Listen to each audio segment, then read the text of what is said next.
48만 개의 고동치는 심장이 서울 도심에 모여들었던 그 황혼역 광화문 광장은 마치 인간으로 이루어진 반짝이는 바다 같았습니다. 공기 중에는 기대감 어린 전율이 감돌았고 멀리서 풍겨오는 길거리 음식에 달콤하고 매콤한 냄새가 희미하게 섞여 있었습니다. 하지만 제 코끝을 맴돌며 사라지지 않았던 것은 더 익숙하면서도 저를 더욱 경계하게 만드는 냄새였습니다. 그것은 재앙이 닥치기 전의 냄새였습니다. 저는 이위라고 합니다. 대규모 음악축제의 진흙탕 속에서 15년간 구르며 취재해온 기자입니다. 제 일은 축제의 열광, 그리고 그 열광 뒤에 필연적으로 남는 뒤죽박죽된 현장을 기록하는 것입니다. 제 세상에서 군중의 수가 어떤 임계점을 넘어서면 그들은 더 이상 사람이 아니라 자연의 거대한 힘에 가까운 맹목적이고 혼란스러운 집합체가 됩니다. 그래서 제가 이곳에 서서 눈앞에 끝없이 펼쳐진 인파를 바라볼 때 제가 본 것은 공연이 아니라 이미 프로그램이 설정되어 작은 불꽃이 터지기만을 기다리는 위험 시나리오였습니다. 저는 이미 머릿속으로 제 기사 제목을 구상하기 시작했습니다.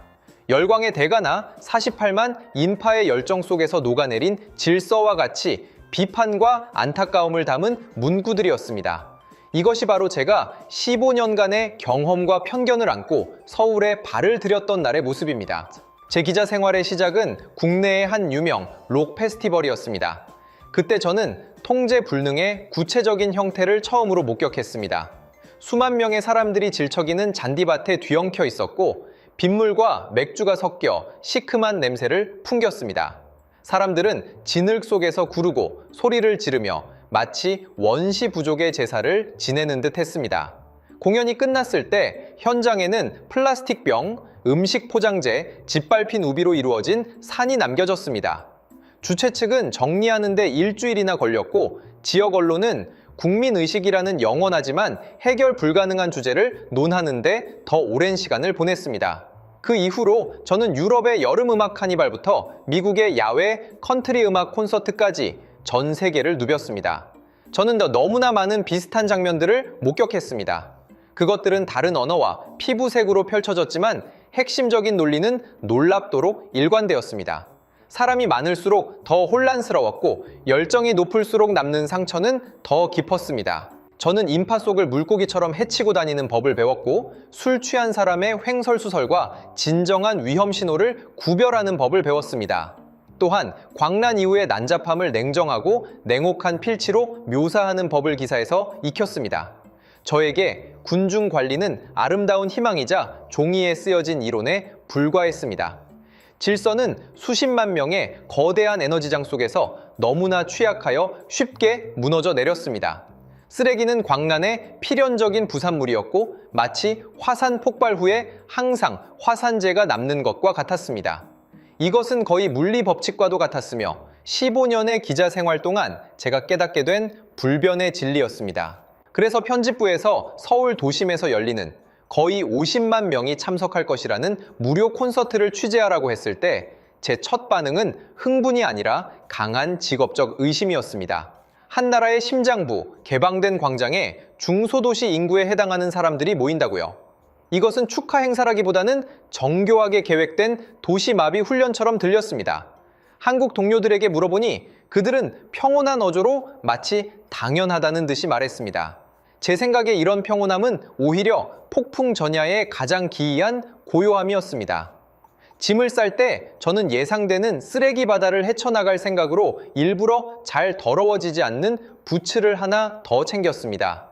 또한 교통체증으로 화가 난 시민들이나 혼란으로 지친 경찰을 인터뷰하기 위한 몇 가지 멘트도 준비했습니다. 저는 모든 것을 예견했다고 생각했습니다.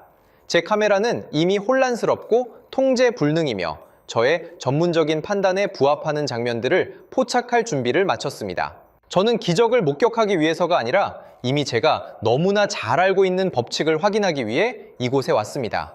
제가 서울 땅을 밟고 행사 현장 외곽에 도착했을 때 제가 처음 본 광경은 저의 예측을 완벽하게 입증하는 듯 했습니다. 심지어 제가 상상했던 것보다 더 과장되어 있었습니다. 광화문 광장을 중심으로 수 킬로미터에 이르는 지역이 통제 구역으로 지정되었습니다. 거리 곳곳에는 형광 녹색 제복을 입은 경찰과 직원들이 즐비했고 그들의 수가 너무 많아서 마치 제가 군사훈련 현장에 잘못 들어선 것 같은 착각이 들었습니다. 모든 교차로에는 임시 바리케이드와 안내판이 설치되어 거대한 차량과 인파를 실뭉치를 빗질하듯 조심스럽게 다른 모세혈관으로 분산시켰습니다. 저는 수십 개의 거대한 금속 보안 검색대가 설치된 것을 보았습니다.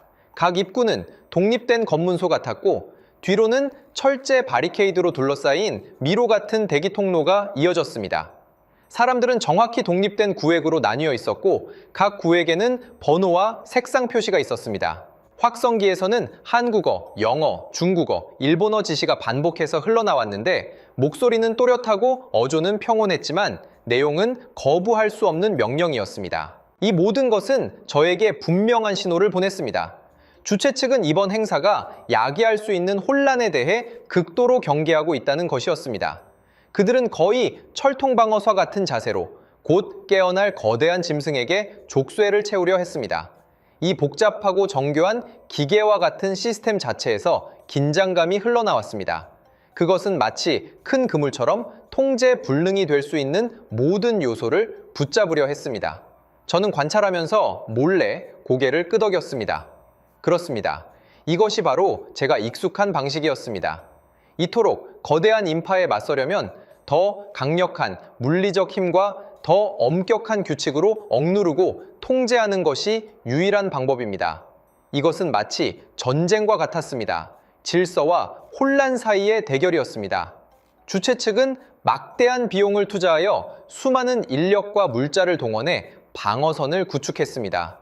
제 마음속에는 심지어 약간의 고소함이 있었습니다. 봐라, 너희도 이게 얼마나 위험한지 아는구나. 저는 카메라를 들어 철통 같은 입구, 진지한 표정의 경찰, 그리고 마치 사열을 기다리는 방진처럼 다른 구역으로 나뉘어 있는 관중들을 찍기 시작했습니다. 제 기사의 초고는 이미 머릿속에 형성되고 있었습니다. 성대한 행사를 개최하기 위해 서울이 얼마나 무거운 전쟁 비용을 지불했는지에 대한 내용이었습니다. 그러나 제가 이 모든 것이 통제 아래 있다에는 전문적인 판단에 몰두해 있을 때 작지만 날카로운 모순이 마치 바늘처럼 제 견고한 인식의 풍선을 살짝 찔러 터뜨리기 시작했습니다. 저는 한 갈림길에 서서 거의 30분 동안 관찰했습니다. 이곳은 여러 인파의 합류 지점이었고 제 경험상 이곳이야말로 마찰과 충돌이 가장 쉽게 발생하는 곳이어야 했습니다. 사람들은 다른 지하철역에서 쏟아져 나와 각기 다른 기대와 불안을 안고 있었으므로 더 빨리 행사장에 들어가기 위해 서로 밀칠 것이 당연했습니다. 그러나 그런 일은 없었습니다. 확성기 소리가 안내하고 직원들이 표지판을 들고 지시했지만 그들의 태도는 규제라기보다는 권고에 가까웠습니다. 그들의 얼굴에는 일촉즉발의 긴장감이 아니라 오히려 서비스업 특유의 정중한 미소가 걸려 있었습니다. 그들은 큰 소리로 꾸짖지 않고 그저 잘못된 방향으로 가면 어깨를 살짝 두드리고 손가락으로 올바른 길을 안내할 뿐이었습니다. 더욱 믿을 수 없었던 것은 군중의 반응이었습니다. 그들은 어떤 조급함도 보이지 않았고 새치기 하려는 사람도 없었으며 더 먼 입구로 안내받았다고 불평하는 사람도 없었습니다. 그들은 그저 조용하고 신속하게 지시에 따라 발걸음을 조정했습니다. 전체 과정은 소름 끼치도록 조용했고 수만 개의 발이 바닥과 마찰하며 내는 사각거리는 소리만이 잔잔한 조수처럼 울려 퍼졌습니다. 저는 한 젊은 여성이 실수로 줄을 잘못 서자 한 직원이 미소를 지으며 다가가 그녀의 티켓에 해당하는 색깔 구역을 가리키는 것을 보았습니다. 여성은 잠시 멍하니 있다가 이내 허리를 굽혀 감사합니다라고 말하고는 곧바로 몸을 돌려 작은 인파를 거슬러 자신의 자리를 찾아갔습니다.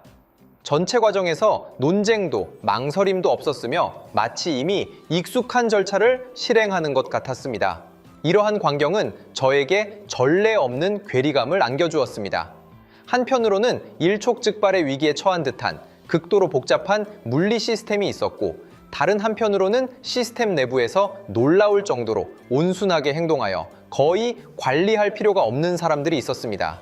이것은 마치 세상에서 가장 견고한 감옥을 지어놓고 보니 그 안에 갇힌 죄수들이 모두 보이지 않는 족쇄를 자발적으로 차고 심지어 서로 감시하며 아무도 높은 담장을 넘지 않도록 하는 것과 같았습니다. 시스템이 복잡할수록 그 안에 있는 사람들은 오히려 강요당한다는 느낌을 덜 받았습니다. 억압도, 충돌도, 목이 터져라 외치는 통제도 없었습니다. 오직 안내와 거의 본능적인 복종만이 있었습니다. 이 첫 번째 모순은 군중은 혼란이라는 저의 굳건한 법칙에 처음으로 미세하고 거의 감지할 수 없는 균열을 일으켰습니다. 저는 혼란에 빠지기 시작했습니다. 베테랑 기자로서 눈앞의 광경을 꿰뚫어 볼 수 없다는 혼란이었습니다. 저는 카메라를 내려놓고 더 이상 방관자가 아니라 직접 이 인파 속으로 들어가 그 맥박을 느끼기로 했습니다. 제가 인파 속에서 천천히 움직이고 있을 때 더 큰 시험이 닥쳐왔습니다. 시청에서는 휴대폰 문자 메시지와 현장 방송을 통해 긴급 공지를 발표했습니다. 예상보다 훨씬 많은 인파로 인해 안전을 위해 주변 핵심 지하철역 몇 곳의 출입구를 일시적으로 통제하고 일부 버스 노선을 변경한다는 내용이었습니다. 이것은 전형적인 압력 테스트였습니다.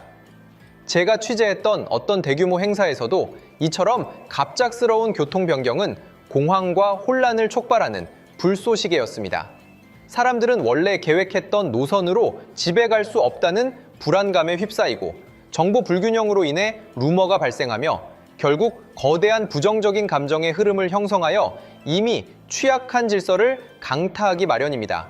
저는 곧 닥쳐올 혼란스러운 상황을 기록할 준비를 하며 무의식적으로 주머니 속 휴대폰을 꽉 쥐었습니다.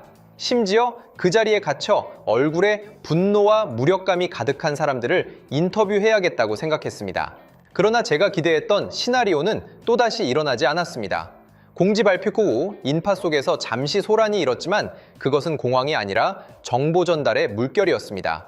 거의 동시에 제 주변 수십만 명의 사람들이 일제히 한 가지 행동을 했습니다. 그들은 휴대폰을 꺼냈습니다. 황혼 속에서 화면의 빛이 반짝이며 마치 깜빡이는 비늘 같았습니다.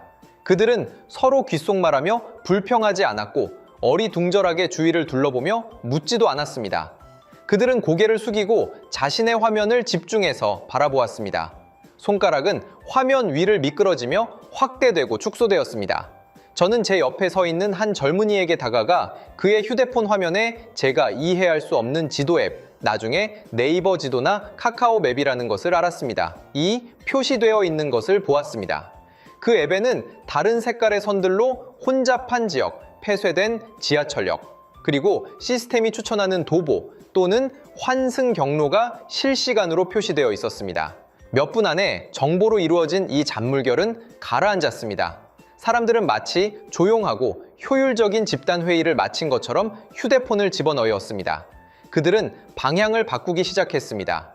일부는 더 먼 지하철역으로 걸어가기로 했고 일부는 임시로 증설된 셔틀버스 정류장으로 향했습니다. 아무도 예정된 계획이 틀어졌다고 허둥대지 않았고 현장 직원들에게 항의하는 사람도 없었습니다.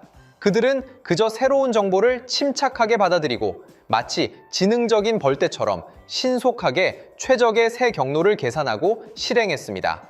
그 순간 제 머리에 스친 첫 번째 생각은 기술이구나. 이것이 답이었어. 였습니다. 그렇습니다. 발달된 모바일 인터넷, 정확한 실시간 지도, 어디에나 있는 4G, 5G 신호, 이러한 강력한 기술 인프라가 이 도시가 돌발 상황에 대처하는 신경 시스템을 구성하고 있었습니다.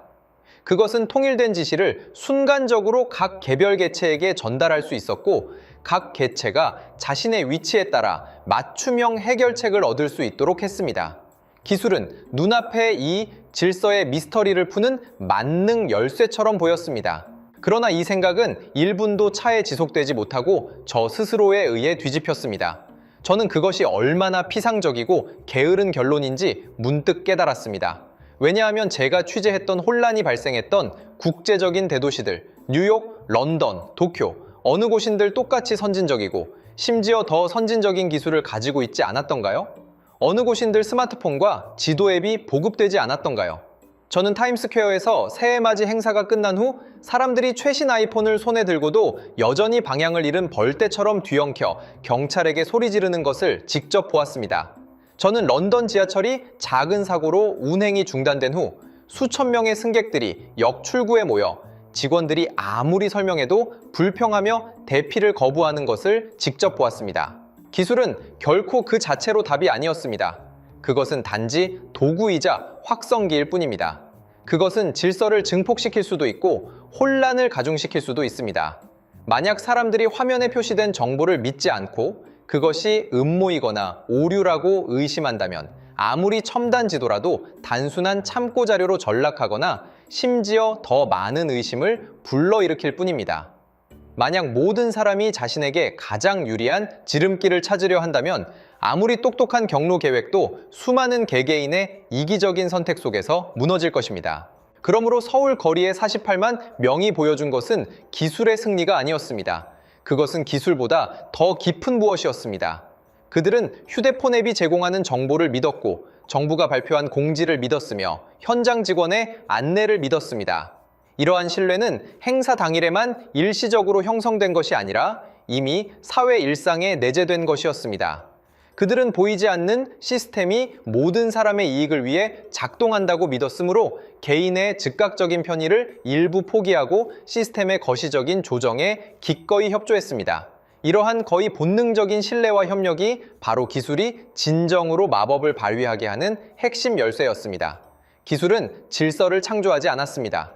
그것은 단지 질서의 운영 효율성을 극대화하여 이미 존재하던 신뢰 기반의 사회적 운영 체제가 극한의 압력 속에서도 원활하게 작동할 수 있도록 했을 뿐입니다. 이 점을 깨달았을 때 저는 알 수 없는 한기를 느꼈습니다. 제가 지금까지 대규모 행사를 관찰하고 분석해온 틀이 처음부터 잘못되었을 수도 있다는 것을 발견한 것입니다. 저는 항상 관리, 기술, 하드웨어와 같은 눈에 보이는 측면에서 원인을 찾으려 했지만 가장 중요하고도 가장 눈에 보이지 않는 요소, 즉 군중 자체의 특성을 간과했습니다. 이곳에서 제가 본 것은 관리당하는 오합지졸이 아니라 자율적인 판단력을 가지고 있으면서도 고도로 협력적인 반응을 보이는 48만 명의 개개인으로 구성된 초유기체였습니다. 이 발견은 앞으로 일어날 모든 일에 대해 전례 없는 경외감과 불안감이 뒤섞인 호기심을 안겨주었습니다. 밤이 깊어지고 콘서트는 공식적으로 시작되었습니다. 거대한 무대 위에는 조명이 찬란했고 스피커에서 흘러나오는 음악은 도시 전체를 뒤흔들기에 충분했습니다. 사람들의 감정은 불타올랐고 그들은 야광봉을 흔들며 리듬에 맞춰 한 목소리로 노래하며 하늘을 찌를 듯한 거대한 음파를 형성했습니다. 이것은 제가 익숙한 장면이었습니다. 열광적이고 흥분되며 해방감이 넘쳤습니다. 그러나 이 가장 고조된 순간에도 몇몇 특이한 세부 사항들은 마치 잔잔한 수면에 떨어지는 잉크방울처럼 제 눈앞에서 계속 번져 나갔습니다. 제 경험상 이런 규모의 야외 공연에서는 알코올이 필연적인 촉매제였습니다. 항상 술에 취해 과격한 행동을 하고 소규모 충돌을 일으키는 사람들이 있기 마련입니다. 하지만 이곳에서는 제가 오랜 시간 동안 인파 속에서 단 한 번도 알코올 냄새를 맡지 못했습니다. 제가 자세히 관찰해보니 거의 아무도 맥주캔을 들고 있지 않았고 대신 생수병, 주스 또는 커피를 들고 있었습니다. 사람들의 흥분은 순전히 음악과 현장 분위기에서 비롯된 것이지 어떤 외부 물질에 의존한 것이 아니었습니다. 이는 광란의 분위기가 뜨거우면서도 항상 기묘하게 맑은 상태를 유지하게 했습니다. 저를 더욱 놀라게 한 것은 쓰레기 처리 방식이었습니다. 공연 중간에 제 옆에 있던 한 가족을 보았습니다. 어머니는 가방에서 예쁜 도시락통을 꺼냈고 그 안에는 김밥과 과일이 들어 있었습니다. 가족이 식사를 마친 후 그녀는 제가 예상했던 대로 음식물 찌꺼기와 포장재를 아무렇게나 바닥에 버리는 대신 직접 가져온 작은 비닐봉투를 꺼내 모든 쓰레기를 조심스럽게 담고는 봉투 입구를 묶어 다시 가방에 넣었습니다. 이것은 예외적인 경우가 아니었습니다. 주위를 둘러보니 많은 사람들이 비슷한 작은 봉투를 가지고 있었습니다. 그들은 물 한 병을 다 마시면 무의식적으로 빈 병을 밟아 납작하게 만든 다음 봉투에 넣었습니다. 과자를 먹고 나면 포장지도 깨끗하게 접어 보관했습니다. 이것은 상상을 초월하는 광경이었습니다. 수시간 동안 진행된 공연 내내 몸을 돌리기도 힘든 이 혼잡한 환경에서 수십만 명의 사람들이 한마음 한뜻으로 자신들이 배출한 쓰레기를 몸에 지니고 다니는 것을 선택했습니다. 바닥에는 가끔 떨어진 야광봉이나 휴지 외에는 어떤 쓰레기도 찾아볼 수 없었습니다. 이것은 몇몇 의식 있는 개인들이 보여주기식 행동을 하는 것이 아니라 보편적이고 마치 유전자에 새겨진 듯한 행동 습관이었습니다. 이것은 단순히 개인의 의식이 좋다는 말로는 설명할 수 없는 현상이었습니다. 왜냐하면 이러한 거대한 인파 속에서 어떤 행동이 그토록 높은 일관성을 보일 때 그것은 개인적인 선택의 범주를 넘어 집단 행동의 전형이 되기 때문입니다. 저는 갑자기 어떤 심리적 메커니즘이 작동하고 있는지를 이해했습니다. 주변의 모든 사람들이 깨끗함을 유지하고 쓰레기를 함부로 버리는 것이 매우 눈에 띄고 어울리지 않는 이질적인 행동이 될 때 보이지 않는 사회적 압력이 발생합니다. 쓰레기를 버리지 마세요 라고 상기시키는 어떤 표어도 필요 없습니다. 왜냐하면 주변의 모든 사람들의 행동이 소리 없이 무엇이 올바른 것인지를 알려주기 때문입니다. 이곳에서 환경을 깨끗하게 유지하는 것은 장려되어야 할 도덕이 아니라 자명한 사회적 규범이자 집단 무의식이었습니다. 이 48만 명의 사람들은 마치 무심결에 거대하고 보이지 않는 공공 영역을 공동으로 유지하고 있었습니다. 각 개인의 자율은 타인 자율의 외부 환경을 구성했습니다. 이것은 강력하고 자체적으로 순환하며 자체적으로 정화하는 시스템이었습니다. 저는 깊은 충격을 받았습니다. 심지어 약간 불편함까지 느꼈습니다. 저는 혼란에 익숙했고 혼란 속에서 질서의 취약성과 인간의 약점을 찾아내는데 익숙했습니다. 그런데 눈앞에 이런 고도로 협력적이고 거의 완벽에 가까운 집단적 자율성은 저에게 낯설었고 심지어 약간의 두려움까지 안겨주었습니다. 마치 제가 이해할 수 없는 단계로 진화한 인간 사회를 그린 공상과학 영화를 보는 것 같았습니다. 그들은 명령받지 않아도 규율 있는 군대처럼 움직였습니다. 이 힘은 조용했지만 어떤 목청껏 외치는 구호보다도 더 강력한 충격으로 다가왔습니다. 공연은 마침내 자정전에 끝났습니다. 마지막 앙코르 곡의 여운이 공기 속으로 사라지고 무대 조명이 갑자기 꺼지자 저는 이 초유기체의 진정한 시험대가 다가왔음을 알았습니다. 만약 모든 정교하게 구축된 시스템이 한순간에 붕괴될 수 있는 지점이 있다면 바로 해산하는 이 순간일 것입니다. 수시간 동안 쌓였던 에너지를 분출해야 하고 집으로 돌아가고 싶은 욕구가 모든 것을 압도하며 육체적인 피로가 극에 달하는 순간입니다. 이곳은 공황 상태의 압사 사고가 가장 많이 발생하는 악마의 시간입니다.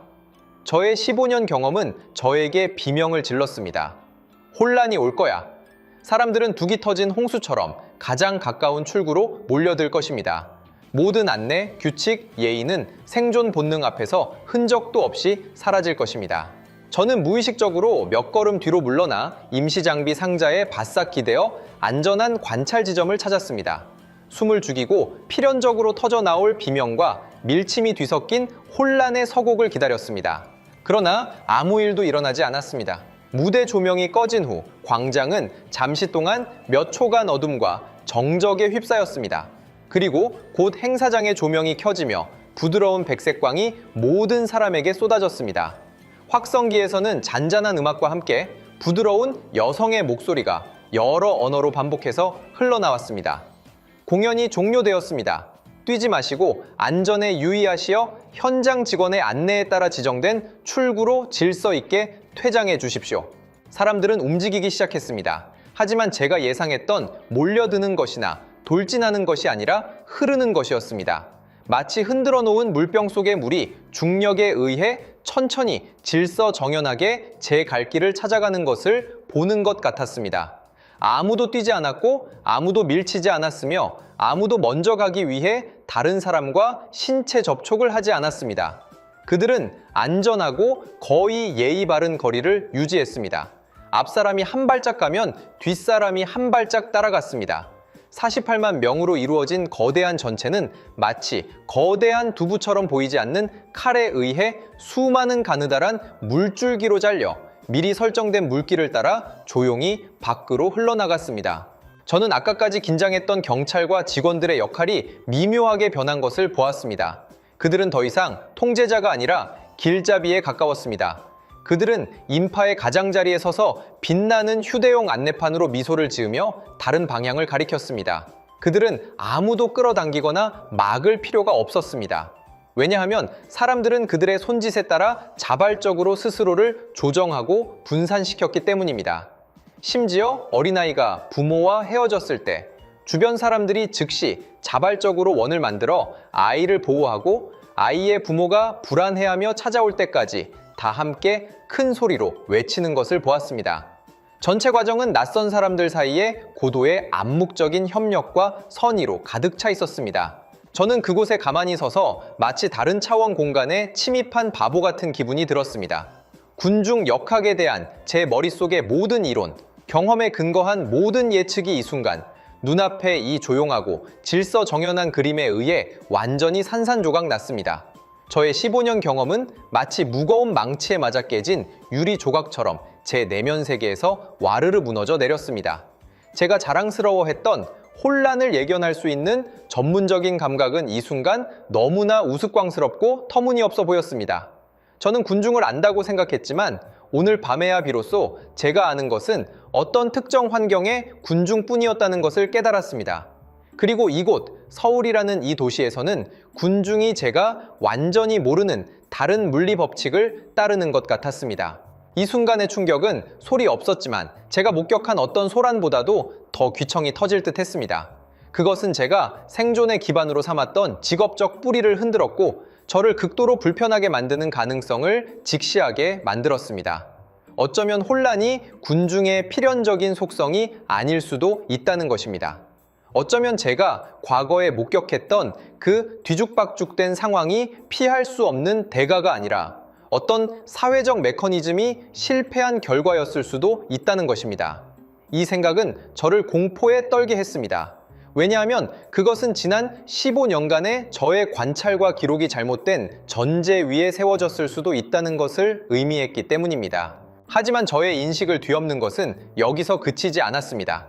대부분의 인파가 흩어지고 광장이 텅 비어갈 무렵 저는 평생 잊지 못할 광경을 목격했습니다. 수백 명, 심지어 수천 명의 관객들이 다른 사람들처럼 곧바로 떠나지 않았습니다. 그들은 출구로 나갔다가 다시 몸을 돌려 방금 전까지 인산인해를 이루었던 광장 한가운데로 돌아왔습니다. 저는 처음에는 그들이 텅 빈 공간에서 기념사진을 찍거나 잃어버린 물건을 찾으려 한다고 생각했습니다. 이것은 대규모 행사 후에도 흔히 볼 수 있는 일입니다. 그러나 그들의 다음 행동은 저를 완전히 그 자리에 얼어붙게 만들었습니다. 그들은 허리를 굽혔습니다. 그들은 텅 빈 바닥에서 손으로 그 얼마 안 되는 남겨진 쓰레기들을 줍기 시작했습니다. 빈 병 하나, 전단지 한 장, 밟힌 종이컵 하나. 그들은 아무런 도구도 없이 가장 원시적인 방법으로 자신의 손으로 방금 자신들이 열광했던 이 땅을 청소했습니다. 그들은 서로 알지 못했고 통일된 조직도 없었으며 구호도 깃발도 없었습니다. 그들은 그저 조용히 집중해서 같은 일을 하고 있었습니다. 저는 세련된 옷차림의 젊은 여성이 작은 감자칩 포장지를 조심스럽게 줍는 것을 보았고 중년 남성이 흩어진 플라스틱 병 몇 개를 모으는 것을 보았으며 학생들로 보이는 젊은이들이 보물찾기 게임을 하듯 누가 더 많은 쓰레기를 찾는지 경쟁하는 것을 보았습니다. 현장에는 그들에게 돈을 주는 사람이 아무도 없었습니다. 어떤 언론도 촬영하고 있지 않았습니다. 저처럼 어리둥절한 외국인 기자 외에는 어떤 관리도 현장에 나와 표창하지 않았습니다. 그들의 행동에는 아무런 공리적인 목적이 없었습니다. 그들을 움직인 것은 단지 소박하리만큼 단순한 신념인 듯 했습니다. 이곳은 우리 때문에 사람들이 다녀간 곳이니 우리는 이곳을 원래대로 되돌려 놓을 책임이 있다. 공공공간은 나와 상관없는 곳이 아니라 우리가 공동으로 소유하고 사용하는 것일과 같은 곳입니다. 더러워졌으면 스스로 치워야 합니다. 이 자발적인 청소 인파는 마치 부지런한 일개미들처럼 짧은 시간 안에 광화문 광장 전체를 깨끗하게 정리했습니다. 그들이 이 모든 일을 마치고 자신들이 모은 작은 봉투의 쓰레기들을 멀리 임시로 설치된 대형 분리수거함에 정확하게 버리자 광장 전체는 행사가 시작되기 전의 모습으로 돌아갔습니다. 깨끗하고 정돈되어 마치 48만 명의 열광이 짧고 흔적 없는 꿈이었던 것처럼 보였습니다. 저는 광장 가장자리에 서서 이 믿을 수 없는 광경을 바라보며 숨이 멎는 듯 했습니다. 이것은 더 이상 시민의식만으로는 설명할 수 없는 것이었습니다. 이것은 개인의 책임과 공공의 이익을 완전히 하나로 녹여낸 뼛속 깊이 박힌 문화적 자각이었습니다. 이곳에서 환경을 사랑하는 것은 배우고 장려해야 할 구호가 아니라 숨 쉬는 것처럼 자연스러운 본능이었습니다. 그것은 이미 모든 사회 구성원의 행동 양식으로 내면화되어 외부의 감독과 상벌이 필요 없었습니다. 몇 시간 후 새벽의 첫 햇살이 서울의 스카이라인을 비출 때 한때 거의 50만 명을 수용했던 이 도시의 거실은 이미 엄숙한 국빈 환영식을 개최할 수 있을 정도로 깨끗해져 있었습니다. 이곳이 몇 시간 전까지 세계에서 가장 성대한 파티 현장 중 하나였다는 것을 믿기 어려울 정도로 깨끗했습니다. 다음 날, 저는 이번 행사에 대한 공식 데이터 브리핑을 받았습니다. 그 차가운 숫자들은 마치 정교한 수술용 칼처럼 저의 마지막 남은 의심과 편견을 완전히 벗겨냈습니다. 첫째는 정리 시간이었습니다. 제 경험상 10만 명 규모의 음악축제는 후속 정리 작업에 적어도 일주일이 걸립니다.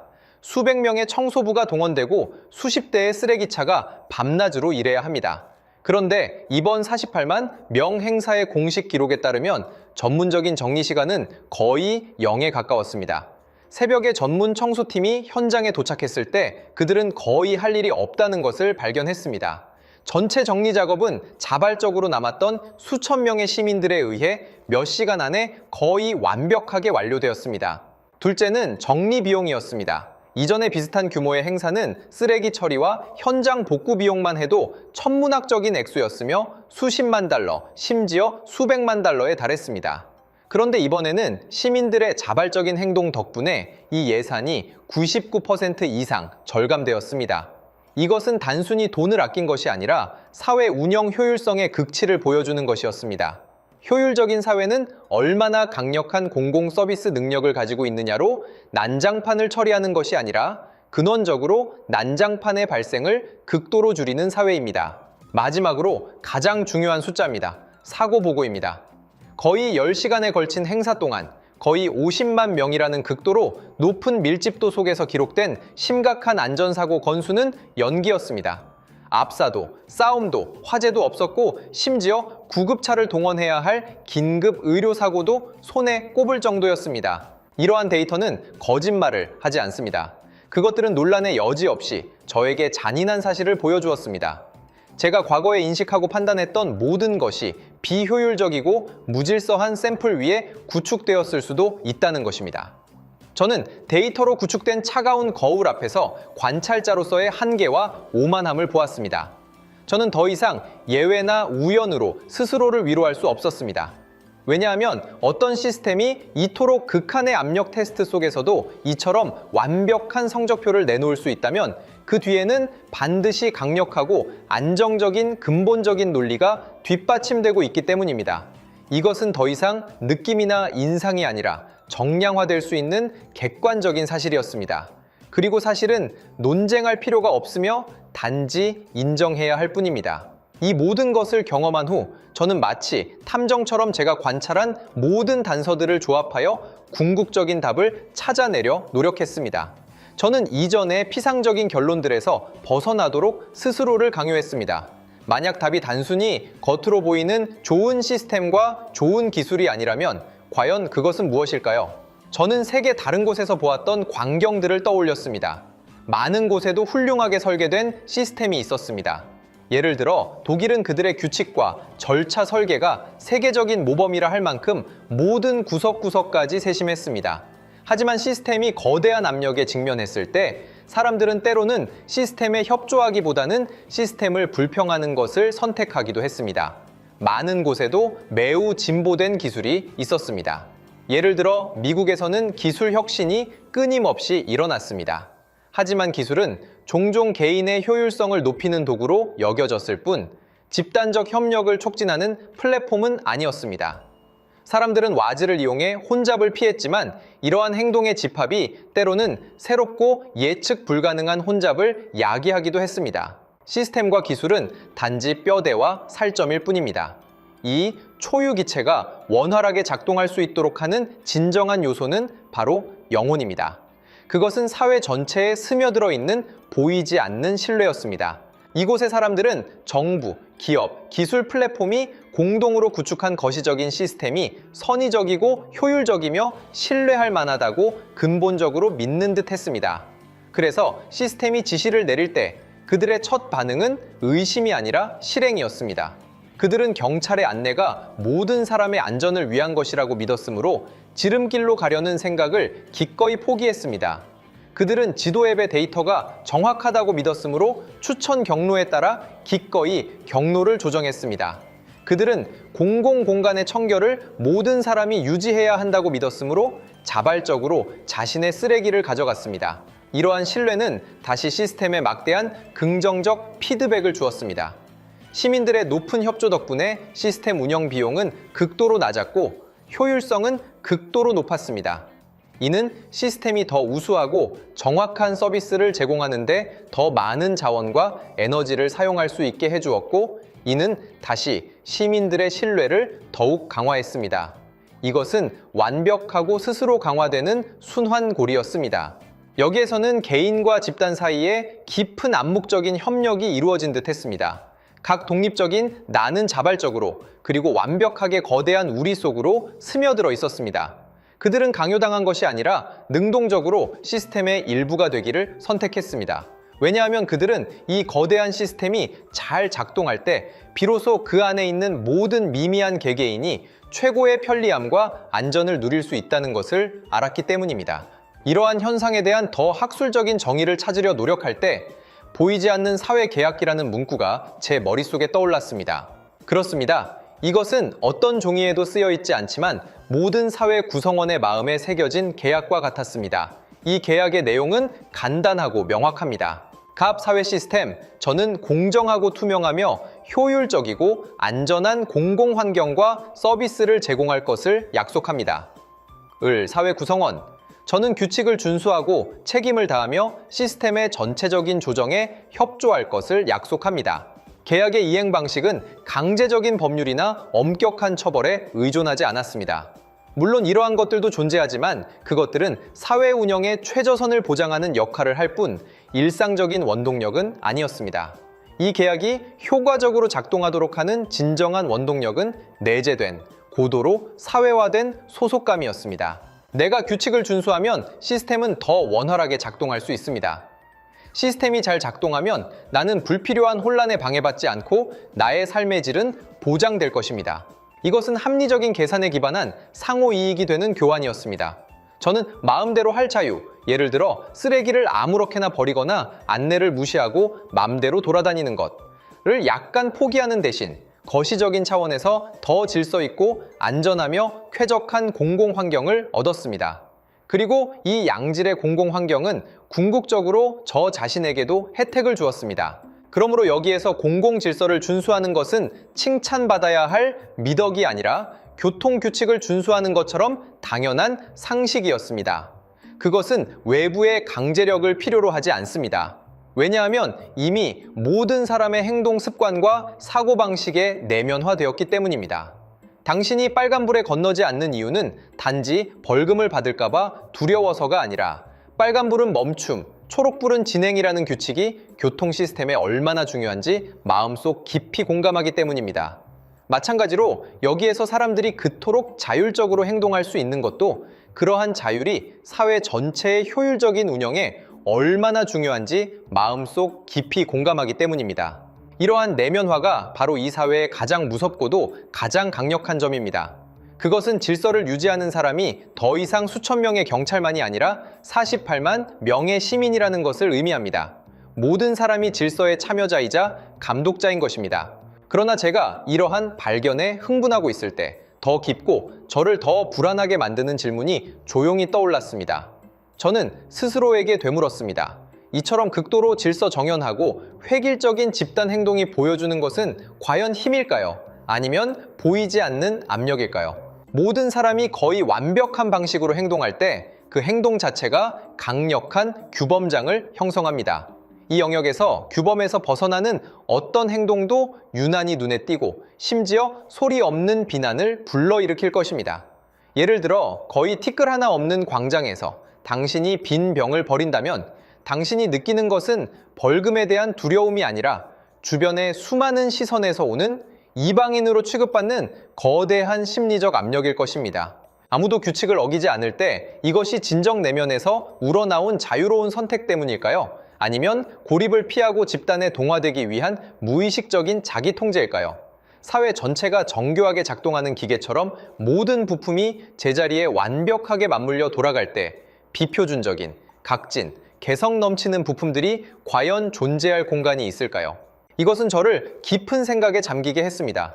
고도의 합의와 집단주의 위에 세워진 이러한 질서는 비할 데 없는 효율성과 안전을 가져다 주었지만 그것이 과연 일부 개인의 자유와 다양성을 희생시키는 대가로 이루어진 것은 아닐까요?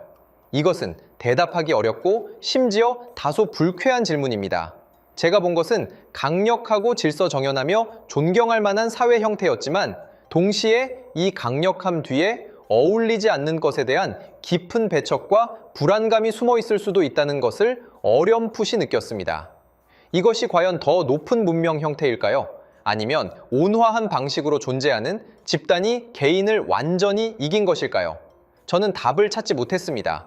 그저 이방인으로서 제 마음속에 이러한 모순과 혼란을 솔직하게 기록할 뿐입니다.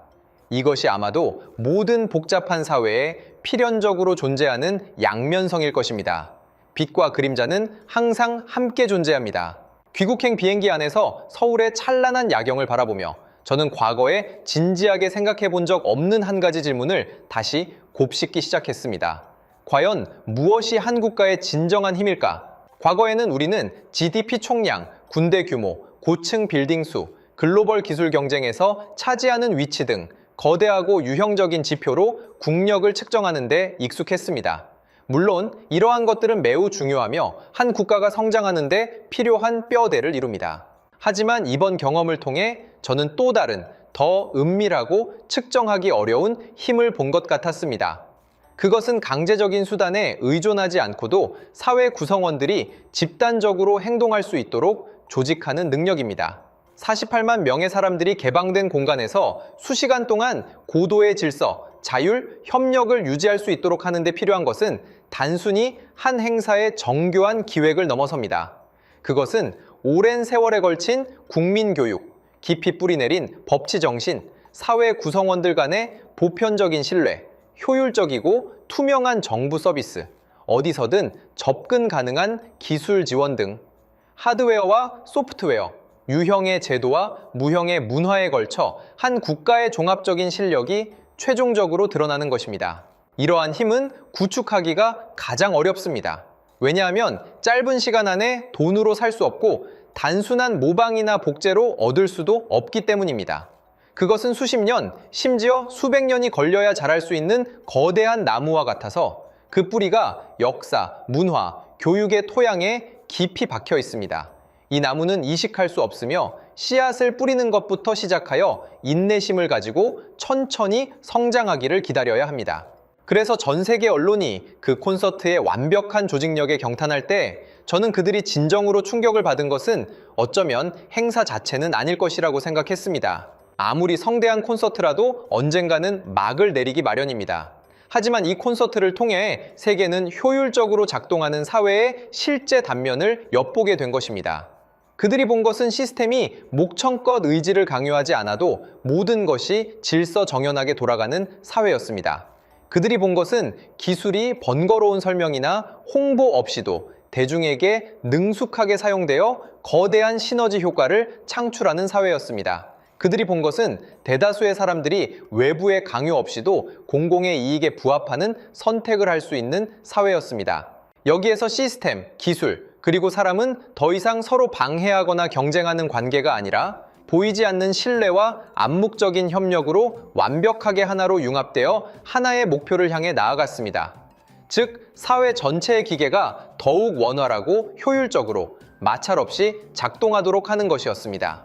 이것이 아마도 그날 진정으로 세계를 놀라게 한 근본적인 이유였을 것입니다. 그것은 우리가 익숙하지만 동시에 도저히 도달할 수 없을 것 같은 가능성을 보여주었습니다. 그것은 한 공연의 성공에 관한 것이 아니라 한 사회 형태의 성공에 관한 것이었습니다. 자, 오늘날까지도 저는 그 며칠 동안 보고 들었던 것들을 계속해서 되새기고 있습니다. 그것은 마치 저의 고요한 사유의 호수에 던져진 거대한 돌멩이처럼 그 파문이 아직까지 가라앉지 않고 있습니다. 저는 제가 본 모든 것을 받아들일 수밖에 없었지만 여전히 그것을 완전히 이해하려고 노력하고 있음을 인정합니다. 그 보이지 않는 사회 계약, 집단적 자율 뒤에 얽힌 힘과 압력, 그리고 국력에 대한 새로운 정의는 여전히 저의 사고와 글쓰기에서 끊임없이 회귀하는 주요 주제입니다. 제가 목격한 이 모든 것을 기록한 것은 누구를 설득하기 위함도 아니고 어떤 간단한 답을 제공하기 위함도 아닙니다. 저는 단지 베테랑 기자가 가장 익숙한 분야에서 인식의 뒤집힘을 겪은 후에 모든 내면적 과정을 솔직하게 보여주고 싶을 뿐입니다. 제가 본 것은 빙산의 일각일 수도 있고 제가 미처 알아차리지 못한 편견이 있을 수도 있습니다. 하지만 저는 진실된 기록과 진지한 성찰은 항상 가치가 있다고 믿습니다.